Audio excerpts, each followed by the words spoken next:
Hello there, my friends, and welcome to the deepest part of the forest tonight on this All Hallows Eve, where I'm going to tell you a little story about the folly of becoming too deeply interested in men's sartorial matters. And it's a situation that I have recently found myself living, a sort of hell-like existence. And it all begins with my love of fine gentlemen's footwear. Now, as you may know, I put a great deal of stead in the quality of a man's shoes, because I think even if you have rather grubby suit or a somewhat unsavoury shirt, a fine pair of well-polished leather shoes can elevate your outfit and show that there is a little bit of dignity left in your world, even as a shabby dresser. Now, it was with that sentiment in mind that I found myself walking around the back streets of a nearby city called Bath, an ancient city here in southern England. It was a rainy afternoon and it was a rather overcast and leaden-skied day when I wandered down the little streets just off the city centre. I found myself staring through the window of a rather old-fashioned gentleman's apparel store called Tibbet and Sons. Now, I've walked around Bath many times over the years, but I simply don't recall ever seeing this establishment before. But in the window, there were some shoes, there were some old suits, and it looked like the sort of place that maybe the location for a few hidden treasures within, things that are no longer generally available to the fine dressing gentleman. It was with that in mind that I pushed open the door and entered what appeared to be a rather chaotic, rather dusty, grubby, unkempt shop. The air was filled with the unmistakable smell of dust and polish and all those other things that you tend to get when you enter an old building where clothing and cloth and footwear have been stored for a long time. There was the unmistakable smell of old leather in the air, and unlike to many people, that was something of an elixir to my nose, because leather is perhaps my favourite of all the materials. So it was nice to go in there. As I poked around in this grubby old store, a gentleman appeared at the counter, a rather old and decrepit fellow. He was obviously the proprietor, ancient chap he was, and he said, "Hello, sir, are you looking for something in particular?" Well, I said to him, "I'm always on the hunt for something special when it comes to footwear. I'm a bit of a fan of the gentleman's classics." "Ah," he said, "I have just the thing for you, sir, in the back room." And he wandered off to the back of the store, leaving me poking around amongst the old cobbler's tools and ancient suits that were on the dummies in the front of the store. But a few moments later, he reappeared carrying a shoebox. Rather dusty and dog-eared it was, but he pulled it open and I glanced inside, and what did I see? A pair of remarkably beautiful English leather brogues. I could tell they were English straight away by the cut and the last of these beautiful shoes. They looked absolutely glorious, and they had a sort of unmistakable glow to them. They were obviously many, many years old. They were beautiful, hand-stitched. I could tell by the broguing and the medallion of these oxblood burgundy shoes that they were something very special. I could tell they were very expensive too. These were not something that comes off a production line. So I said to the gentleman, "What spectacular shoes they are, sir. I'm not even going to ask what size they are. I want to ask what price they are." I was expecting a big number, £250 or much more. But he looked at me and said, "To you, sir, somebody I can tell who will love them and enjoy them, it'll be 25 British pounds." I couldn't believe it. I said, 25? 250 you mean, don't you? "Oh no, sir," he said. "For the right gentleman, the shoes know who their owner is going to be, and I can tell they want to walk out of this store under your arm today." Well, believe me, I couldn't get my wallet out of my pocket quick enough. But as I was taking my new shoes in their box from this old proprietor of the store, he said to me, "One word of advice for you, sir. Only wear them in daylight, and you must never, ever polish them." Obviously, I scoffed at this suggestion. I said, "Surely not, sir. It is my moral duty to polish any shoes that I wear. How can a man wear shoes that he doesn't polish?" The gentleman looked at me, tapped the end of his nose and said, "Sir, you will do well to abide my words. No polish should touch these shoes, and you should wear them only in the daylight." And he cast me a glance which I later came to realize was genuine concern. So when I got back home, I couldn't wait to tear open the box and examine my new purchase. And let me tell you, it was a sight to behold. These shoes were absolutely flawless. The craftsmanship was masterful. They were oddly old-fashioned, more Edwardian than modern, I would say. But I slipped them on, and I could not believe it. They fitted like a glove, as if they had been made for me in the finest bespoke cobblers anywhere in this world. And that, dear viewer, was where the peculiarities of owning these shoes started to enter my life.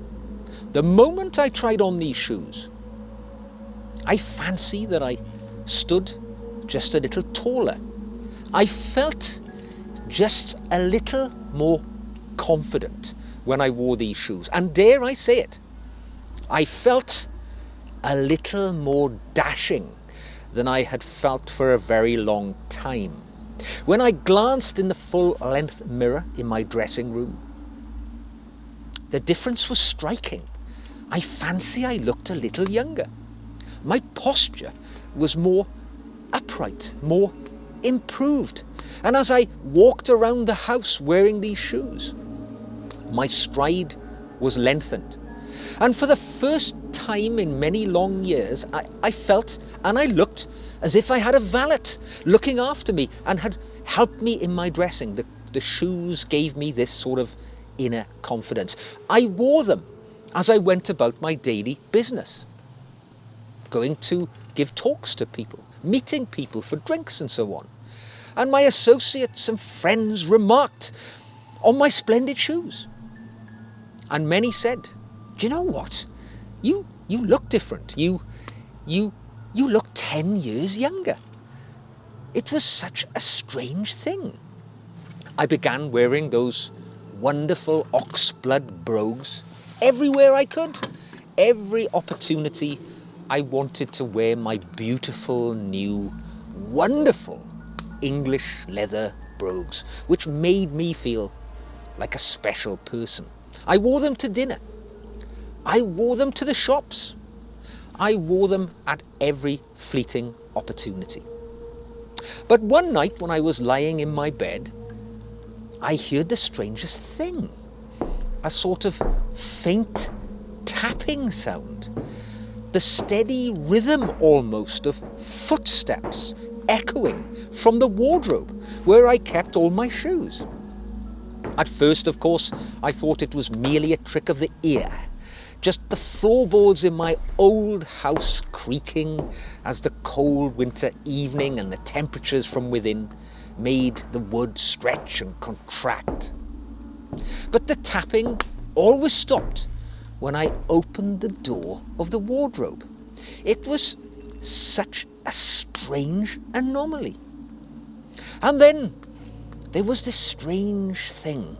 There was an aroma around my bedroom and my dressing room which I'd never detected before.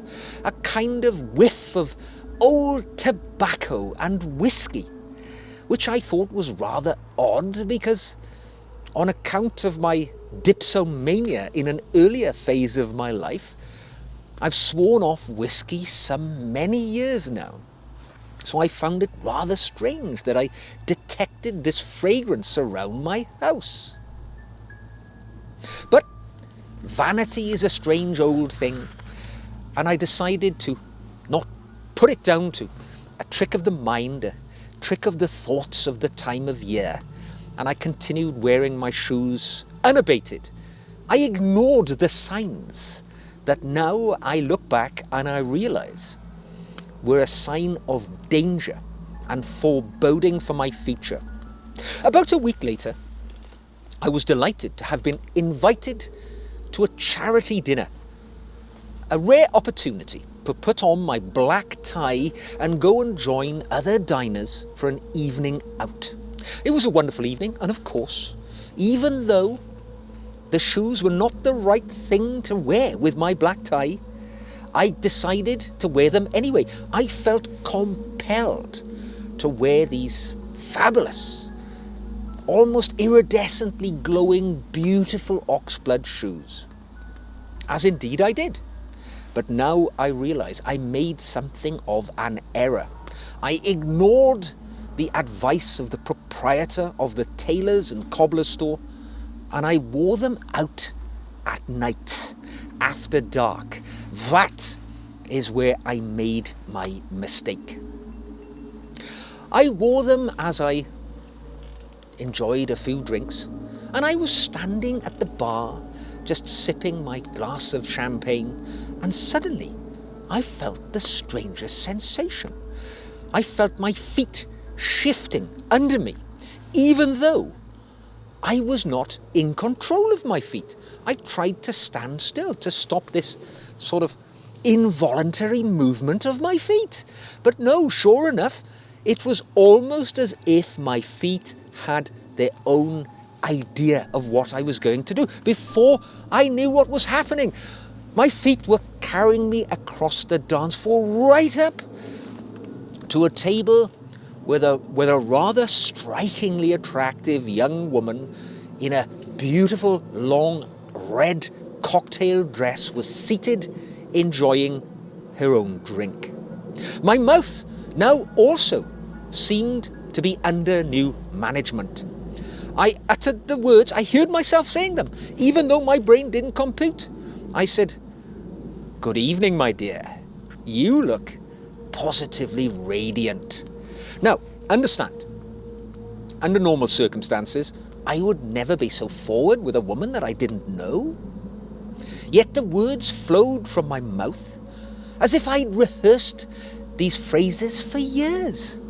The woman, of course, looked at me and smiled coyly. And before I knew it, I'd grasped her up and I'd found myself dancing a flawless foxtrot across the dance floor of this charity ball, regaling this young lady with tales of my adventurous life and the experiences that I had had. Tales, I must tell you, and experiences, I also must tell you, that are not part of my life journey. I can't remember ever having these tales in my life that I found myself spewing out to this young lady who was drinking it all up, every word that I said. When the music stopped, the shoes almost seemed to release their grip upon me, and making my hurried excuses, I dashed off to the gentleman's ablutions to gather my senses. When I got there, I lifted up the trouser leg to look at these brogues, which somehow had given me this amazing evening with a beautiful young woman that I have no memory of actually doing before. Nothing like this. and I noticed something rather alarming about the Brogues as I glanced down at them. The soles, which up to the point before I'd got to the charity ball, which had previously been utterly immaculate, were faintly damp, and they were stained with what appeared to be red mud. Now, the red mud made no sense to me at all, because not my home has no red mud in its vicinity.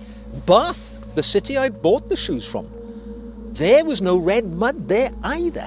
I had no comprehension or understanding what was going on. I made my way home when, at the end of the evening at carriages, and I decided to get to the bottom of things the very next day. I set off for Bath, back down that same little back alley where I had found the store Tibbet and Sons, determined to have it out with the proprietor what on earth was going on with these shoes. However, when I got to the street, I found that the store that I had only been in a week before was now decrepit, boarded up, and even the signs in the window had yellowed with age, as if many years had passed before this store had closed. Whilst I stood there looking with incredulity at the empty store, which I'd only been in a week before, one of the local occupants, residents of the area, was walking his dog past. So I turned to him and said, "Excuse me, sir, can you tell me what's happened to this store?" "Oh, good sir," he said, "that store's been shut down for, good God, 30 years. My father used to shop there, but I can't recall it being open, well, since the 1980s at the very latest, when the proprietor died and there was nobody left in the family to keep the shop going." Now, I'm not a man easily spooked. I've lived my life with a strong belief and understanding in science. But I must tell you, when I got home that night, having abstained from whiskey for many, many years, I poured myself a stiff drink and I sat down looking at those Brogues across the room from me. I considered burning them, for I knew at this point that there must be some form of demonic possession at play within these shoes. But the thought of destroying something of such beauty, of such craftsmanship, filled me with as much horror as what the shoes had done when they had overtaken my consciousness the night before. Instead, I locked them in a cupboard, and I resolved never to wear them again. I have to tell you, my resolve lasted but 3 days. I got up in the morning, and I found the Brogues had been neatly placed in my dressing room next to the clothes I'd laid out the night before. The shoes were singing out to me, telling me, demanding of me, that I must wear them. Well, like a fool, I must tell you, I put them on. And from that moment onwards, those Brogues, in small but undeniable ways, guided my stride. They dictated where I went in my life. They seemed to infect my thoughts. My speech became different. I began using phrases that I'd never used before, like "by Jove" and "dash it all." And not even without irony, I have to tell you. A sort of mode of speech long dead in the English language. Friends of mine said to me that I seemed to become more assertive, more daring in the way that I carried myself. Now, that would have been fine, but the problem was my dreams each night were haunted by the image of a gentleman in a tweed suit with a rather fancy moustache. I couldn't see his face. He was always cast in shadow, but I saw him walking along an old cobbled street. But what I do recall is on his feet seeing those very same brogues gleaming beneath him. And each morning I awoke to find those brogues in my dressing room with fresh, wet mud on the soles, when I had left them immaculately clean when I put them away at night. Finally, I sought the help of an acquaintance of mine who I knew had a strong interest in the occult. Also, he owns a strangely large number of cats, but when it comes to things of the supernatural, he is the man I go to for advice. And I told him my story. Over tea, I explained how the shoes seemed to command my move, to have changed my persona. I must tell you, dear viewers, as I told him these stories, he paled visibly. "Good God," he said to me, "those sound like the shoes that we now call the Hargreaves Brogues." I said, "Good grief, man, what are you talking about? What are the Hargreaves Brogues?" He said, "Well, they belonged to Sir Reginald Hargreaves in 1923. He was a notorious dandy and duellist, rumoured to have made a pact with the devil to ensure that he would leave a lasting impression on the sartorial world. And he came to his end when he was shot in a duel outside one of his gentlemen's clubs, when it was rumoured he had had an affair with another gentleman's wife, and it had ended on the field of satisfaction with a bullet passing through his heart. He fell dead wearing those self-same brogues. Apparently,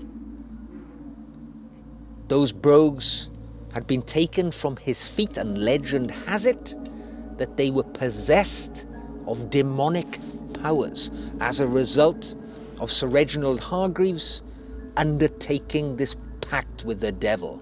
Now, those brogues had changed hands many times over the passing years, each owner meeting a particularly strange and irreversible end.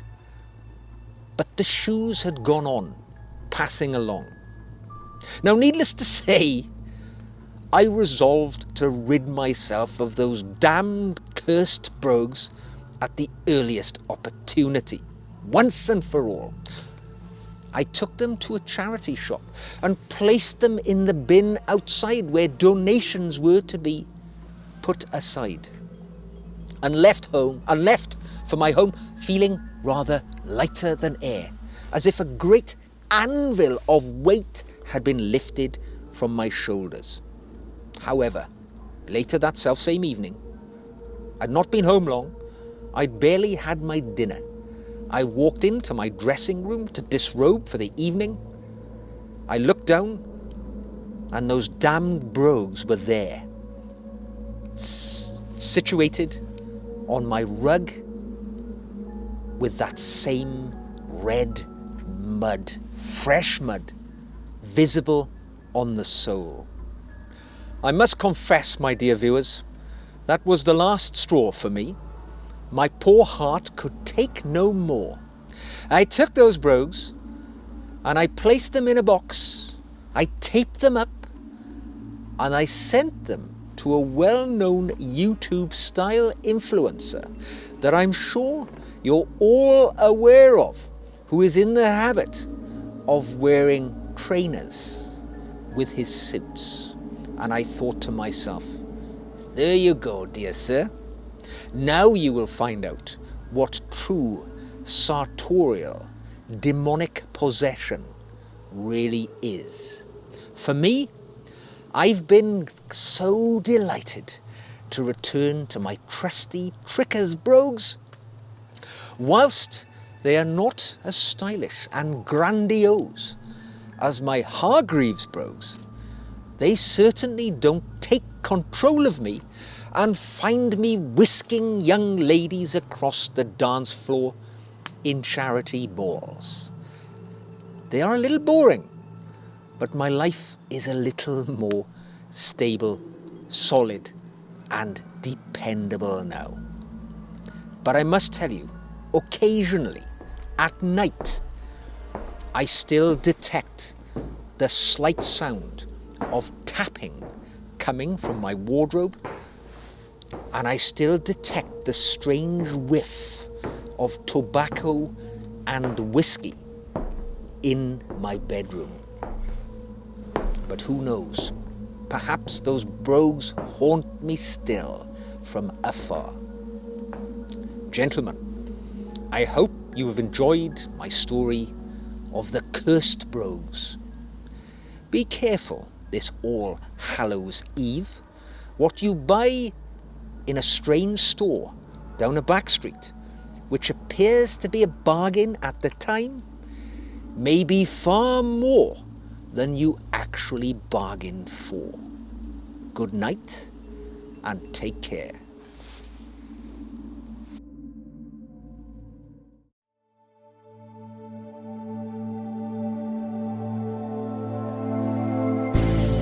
The memory of you walks through walls and knocks on my door at night.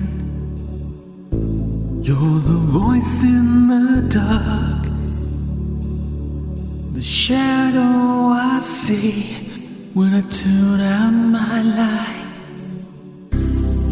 I know I'm haunted by our past. I raised it from the dead to come and lie with me again.